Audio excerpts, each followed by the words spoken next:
Leader of the Official Opposition. Thank you, Mr. Speaker. Mr. Speaker, this coming Monday, BC will become the last province in Canada and the only jurisdiction in North America to ban unvaccinated healthcare workers from their own healthcare system. While Nova Scotia joins the rest of North America in dropping vaccine mandates, BC stubbornly clings to its nonsensical and divisive policy.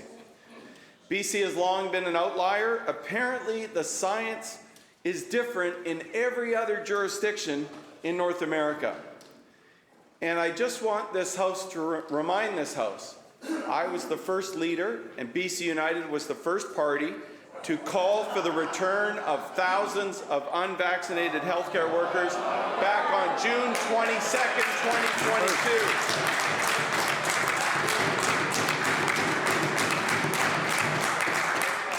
Back on June 22nd, 2022, nearly 2 years ago. So my question to the Premier is this: will the Premier finally rehire the healthcare workers that they fired, or will he stubbornly sideline healthcare professionals while BC's healthcare system continues its collapse?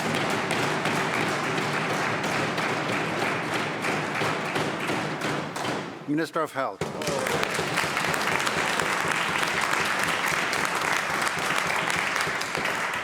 Thank you very much, Honourable Speaker. The House will know that the vaccine mandate referred to by the Leader of the Opposition, one the Opposition, by the way, the BC United Opposition, called for and applauded when it was introduced.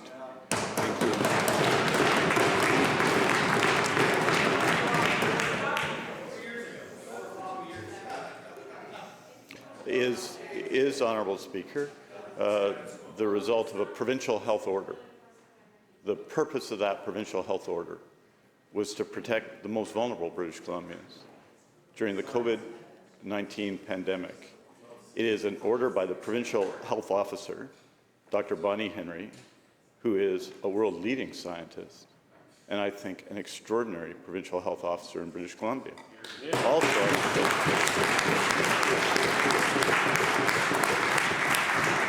I, in fact, Honourable Speaker, have heard members of the opposition brag, Honourable Speaker, that she was hired under a BC Liberal government as Deputy Provincial Health Officer by them because of her outstanding qualities. We continue to act to protect patients in British Columbia from COVID-19. There are people living in hospital right now with COVID-19 in the hundreds in British Columbia. And just because the Leader of the Opposition wants to overturn a public health act that was introduced under a BC Liberal government because of some sort of race to the bottom amongst opposition parties, doesn't mean that we aren't going to continue to respect the provincial health officer and her orders.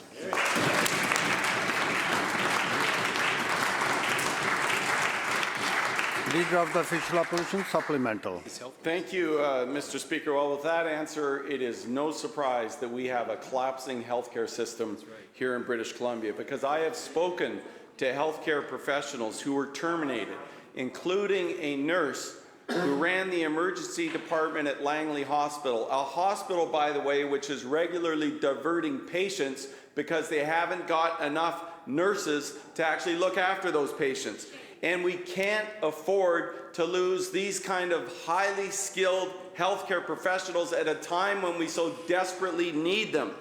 We've also heard from nurses, Mr. Speaker, like Linda Drew, a fired registered nurse with over 20 years experience, who still is teaching the nursing program at UBC Okanagan in Kelowna.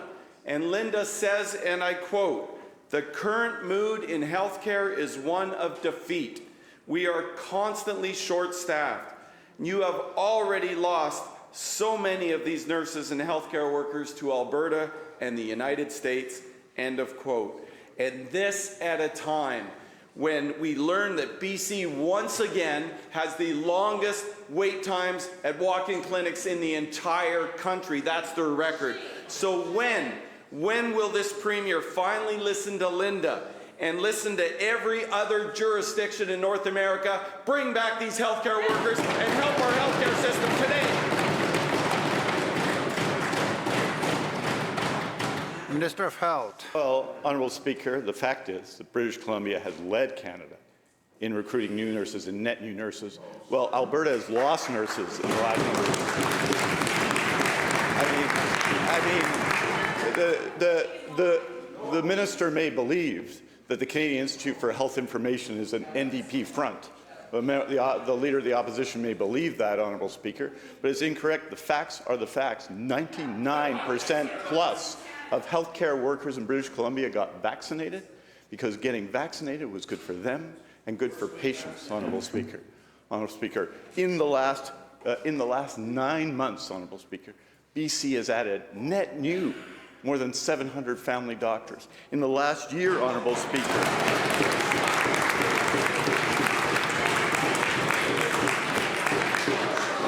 Members.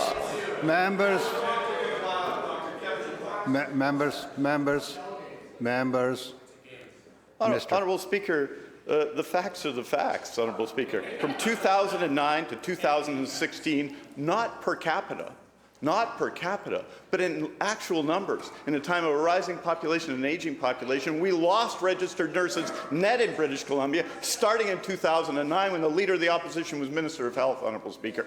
We have led Canada in hiring new nurses because we support our public health care workers.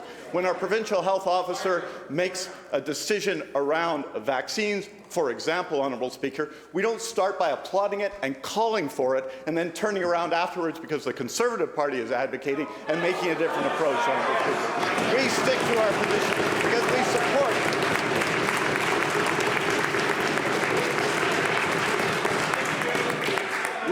to our position because we support Dr. Bonnie Henry and we support healthcare workers in British Columbia.